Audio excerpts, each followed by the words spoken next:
My dear brothers and sisters, when you read the Gospel of St. Luke from the beginning to the end, we can say this Gospel of St. Luke can be called by different names. It's called the Gospel of the Poor, Gospel of Prayer, and Gospel of Women.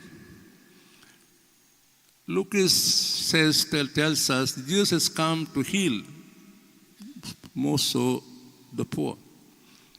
Jesus says, blessed are the poor. St. Matthew will tell us, blessed are the poor in spirit. But Luke says, blessed are the poor. That means Jesus has come in the world for the poor, especially. Others also, but for the poor. And you see, in the life of Jesus Christ, He is mingling with the poor, give them good news of love and sympathy, and tells them, don't worry about what you are this now at present, but in the next life you'll have happiness and wealth forever. So-called Gospel of Prayer.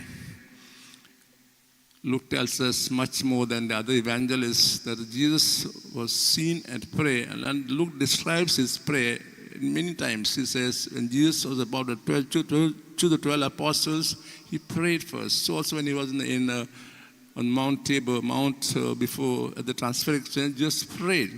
So also before going to his passion, Jesus prayed. And so on. The Luke does quite an offer again that Jesus was a man of prayer. So gospel is of the prayer. So for the women, if you see the gospel, Luke starts the gospel with the Annunciation, unlike Matthew, Mark, and John.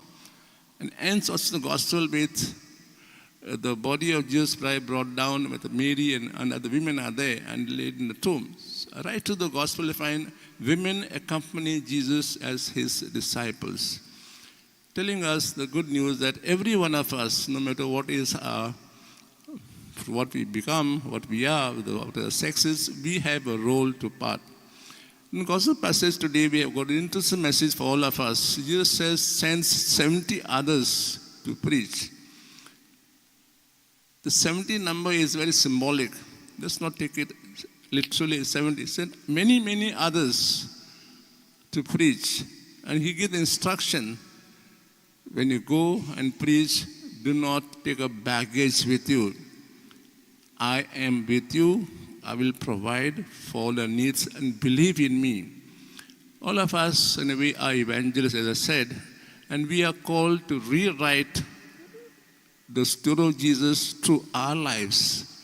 And if we can do this by following example St. Luke, who wrote the life of Jesus after having followed Paul, followed Peter, other disciples, and rewrote the life of Christ. So let's try to rewrite the life of Christ through our own lives, to those in the family, by sharing with them the good news, the good deeds of love, compassion, sympathy, accompanying those who are poor, and showing that our families are families of prayer.